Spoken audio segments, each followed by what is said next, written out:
You are now listening to Flash Fiction Volume 5, Flights, narrated by Elijah Lucian. The Flight by David John Wing, narrated by Elijah Lucian. I recall these events and record them on the ship's journal. I am unsure whether any of you, will ever read them, but they are there nonetheless. We found the first in the Egyptian desert, a mirror of its larger self, but some way below the standard size for a pyramid. Made of the same material, yet standing all of 2 men high, it sat buried within the dunes, not far from the Sphinx's gaze, had we but noticed. A minor wonder and easily cast aside as a curiosity, had it not been for the energy field it emitted. The sand around it shimmered and appeared to roll around the mass without any encouragement from us. Once it was unearthed, the heat from the dunes gave out and the rays from the sun took over, the field pulsing and aching in the noon daylight. The usual jurisdictional wrangling began, as you might expect. You can read the specifics in the historical record, but I'll simply summarize it here. Blah blah blah, mine. No, blah blah blah, mine. In the end, it was the Egyptian military and eventually NASA that had the last word. The field was a signal. Duh. But we didn't know then from where or even how it was being generated. It took those brains from NASA and a few folk from other agencies around the world to figure it out. The monolith, as they were calling it, a reference to some writer you've never heard of, projected outward to the moon. They whipped up some scanner doohickey that pinpointed the location. Wouldn't you know it, on the far bloody side. So, off we went. Mankind hadn't actually popped by the lunar surface, not physically anyway, since the early 1970s, so I guess it was high time we did. A crew, 3 women and a token fella, jumped on board a Soyuz rocket the Ruskies had lying around and took a spin upward. There it was, buried under the lunar surface. It didn't seem to want to budge, no matter how hard they pushed and pulled, but it did like those sun rays. The field gave out another signal on the same frequency, but this one went both to the Egyptian desert and then off to Mars. Well, you know what happened next, but here I am, like a chump, telling you. So here it is. Mission, mission, mission. Monolith, monolith, monolith. Jump forward a few years, because you gotta allow for ship construction time, travel time, and the occasional mishap, like explosive decompression venting a few folk from Finder 2, and an out-and-out bang that saw an end to Finder 5, somewhere beyond Mercury. Then you have yours truly, and a gang of the most gung-ho, dumbass, smart people around, on their way to the last planet on the list, Neptune. Now I know what you're thinking. Neptune? Isn't that a big ball of blue? Where would you land? How do you find a monolith in all that blue? Well, fucked if I know. I just fly the ship. The bobbins do all the sciencey crap. Ask them. Or fucking Google it. So we turn up. I park the Finder 7 into a lovely orbit, if I do say so myself, and off we go. Because some mug's gotta fly the shuttle to the surface, and none of these eggheads have a license. It was a touch bumpy on the way down, so there's me, dodging this way and that, shooting icy targets from the planet's ring system with my shiny new Chinese laser guns. You know, the ones they swore black and blue that they definitely didn't have on their space station and certainly weren't trained on Washington, D.C. And then one of the nerds yaks in a bag and stinks out the cabin. Thanks for that. Yep, I'm writing it down. By the way, the fella's name is Frank Burdock. Or rather, it was. I'll get to that. So I landed us on the spot where the scanner doohickey told me to, and off we went in our bright yellow containment suits.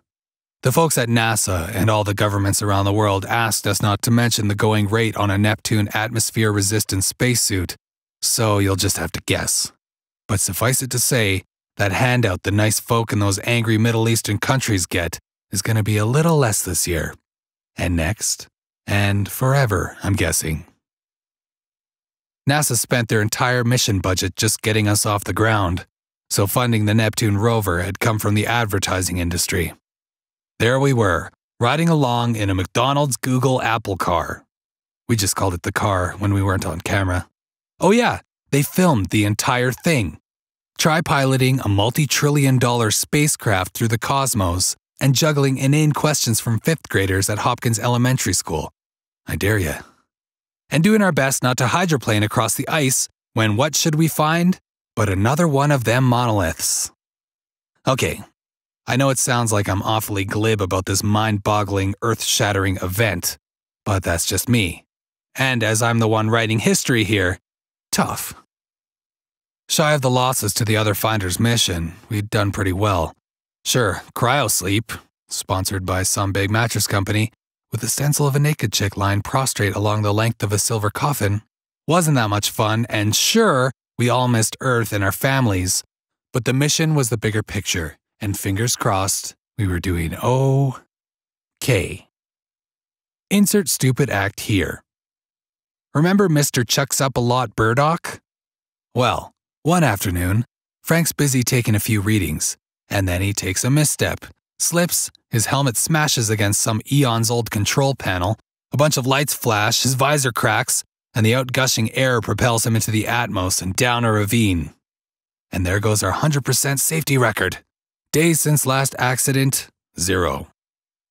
So we're all bummed out. We're a man down, and here we are with the pyramid monolith bleeping out sounds. I assume can't hear anything on Neptune. But that seems to be it. Just like all the other monoliths, it's field amplified. But that's your lot, boys and girls. Can't see the reruns getting much telly time. Back in the car, back to the shuttle, and back to Finder 7. The data gets crunched while we take our long naps, so we get the surprise when we wake up.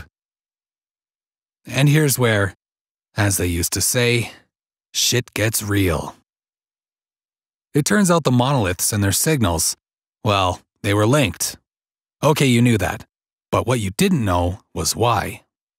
It was all about terraforming, creation, alien or something, but it was intelligent by design. Seems the monolith stored data on everything, and when I say everything, I mean everything. Data since before the dinosaurs, since before the first amoeba, since before life on Earth. The planets needed aligning to create the perfect Earth habitat, and that's what the monoliths did. Don't ask me how, but the signals arranged them in the right order, pulled the planets together like a tug-of-war team. Seems Earth had been dangling on the periphery for a few millennia. The moon was imported from a neighboring system, and Neptune was just needed to round out the process. Halley's Comet was even set on a trajectory through the Milky Way, just to influence the mating habits of turtles. The monoliths had been quietly sending out their signal, minding their business, buried beneath the earth in sand and stone and ice, when we came along and discovered them, disturbed them. We just now woke up and finished reading the compiled report when we received this transmission from Earth. I'll just insert it here. I think it says it all. Transmission. NASA to Finder 7. We received your data package while you were in cryosleep, and had hoped to speak to you before you read the report, but distance and time make that impossible. Your discovery has shocked the world, as you might imagine. To know that something or someone arranged our creation is astounding to say the least, but I'm sad to say that it all falls short in regards to what we have discovered through your data. It seems, no, it is irrefutable, the signal that pulled us together is now releasing us. By our calculations, the Earth's proximity to the Sun and its neighboring planets will diminish by 4.2 light minutes per year. By the time you read this, we will be twice the distance from the Sun that our set orbit would historically have us, and getting further away by the day. Finder 7, you can't catch us.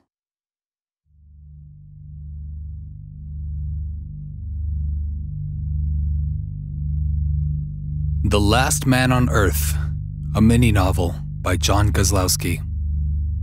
Narrated by Elijah Lucian. Chapter 1. The Last Man Watches Blazing Saddles. It's his favorite scene. The cowboys rise and fart, and he thinks of his wife farting in the night. He never laughed when she did. Most of the time he was asleep when she started, and half asleep when she finished.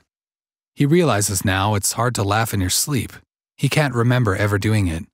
But when he would tell his wife in the morning about her farting, she'd smile, say excuse me, and then fart again. They'd both laugh then, and smiling now, he turns again to the cowboys. The scene he loves is still playing. The cowboys are still rising and farting, and he begins to weep. Chapter 2. The last man remembers a conversation. It didn't mean much back then, but it was just him and his friend Bill. They were hungover and drinking coffee, and Bill said, "Sometimes I think I just want to leave. Just leave all this shit and start over like in those sci-fi novels you read. I mean, this is fucked up. Me and you, and you're lonely and horny, and I am too. And we dream about chicks all the time and never talk about them or do anything about them. Like we don't know they're probably just all standing around waiting for us to call and say something, even if it's just hello or do you have a biscuit or a broom and shovel." And the last man didn't say anything back then. He just looked at Bill and shrugged. And then the waitress came and filled their cups and asked if they wanted anything else. There was a lot the last man wanted back then, and even more he wants now. But he couldn't tell her then, and he can't tell anyone now. Chapter 3. The last man wonders about daffodils. Will they come up this spring? Will there be one? So far God hasn't answered any of the last man's prayers, so why should he answer this one? Chapter 4. The last man reads an old newspaper. There had been a car crash, and a family of 6, traveling home after Thanksgiving, died. Some tried to get out of the car and some didn't. Either way, they died. Parents and kids both. What a waste. Down the page it says somewhere else a typhoon ripped away an island. People died. The last man drops the paper and lets the wind take it away. Chapter 5. The last man looks out his window. He thought he saw a shadow moving across a black Buick Century across the street, but when he looked again he didn't see anything, just the car's shadow. A funny thought came into his head then. When shadows are safe, no one's safe. And he wondered again where all the people went. There had been no zombies, no vampires, no plagues, no floods or tsunamis, no lightning from the sky or God's terrible wrath. There had been nothing that would kill you quicker than usual. One day everybody was just gone, and outside the window there was nothing to see. Nothing but safe shadows. Chapter 6. The last man recognizes the futility of all things. If he were faster or stronger or wiser, he would still be the last man on earth. Chapter 7. The last man goes to the zoo.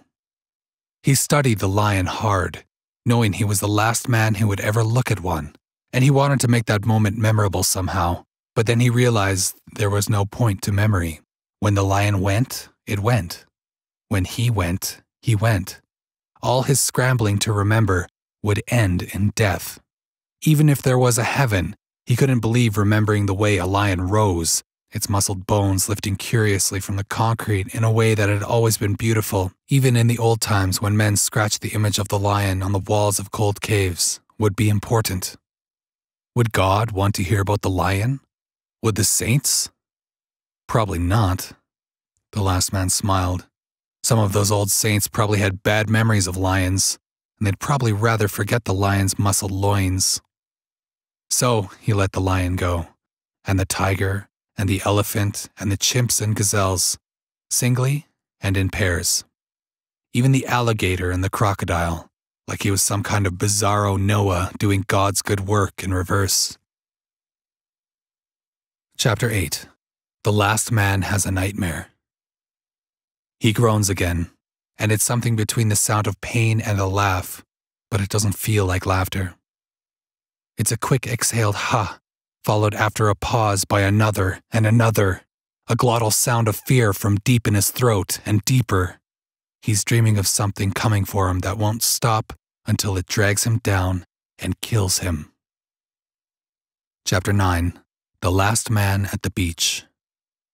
The water is cold and moon dark, and he rests on a bench and knows he won't swim. Once on this beach, he saw a white car pull onto the sand and make slow circles for hours and then leave. Another time, a woman walked backwards holding her scarf hard against her head. She seemed to be dreaming, her eyes tracing the prints her shoes left in the sand. No other sounds now, not cars, Not singing, not voices of children playing tag in the grass beyond the red slat and wire storm fence, leaning wave-like toward him and away. All he hears is the black water, the almost quiet waves swooshing across the cold sand. A white plastic grocery bag balloons along the grass.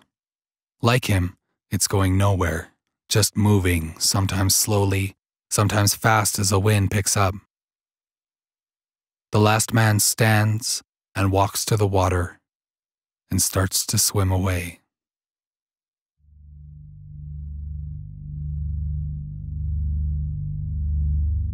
The Invasion by Trenton Potroff, narrated by Elijah Lucian. I jolted up out of my bed to the sound of blazing alarms. Being the captain of the SSV Seattle, it was my job to find out what was going on. I struggled to pull on my pants and button on my shirt to run up to the deck of the ship. "Someone, status report!" I order as I storm onto the deck. No one responds, which only angers me. All of my soldiers are staring out the window, looking at something. What the hell are they staring at? "Sir, you better come see this," one of them says to me. I storm over to the window, and then I see it. The city of Vancouver in flames, and giant metallic bug-like things destroy it. Like something straight out of hell, they shoot red laser beams out of themselves that destroy anything in their path. We couldn't stay here. It was too dangerous. "Everybody, positions!" This time, the subordinates follow their orders. The engines of the SSV Seattle fire up as we prepare to take off, but it was all short-lived. The engine suddenly quit, and the ship goes dark. "God damn it, status report!" I yell, hoping someone will answer me this time. "We've taken hull damage, sir. Firing our engines brought attention to ourselves." Johnson says, Sir? I'm detecting foreign bodies upon the ship." Those words make my heart sink to the lowest parts of my stomach. "Defensive positions!"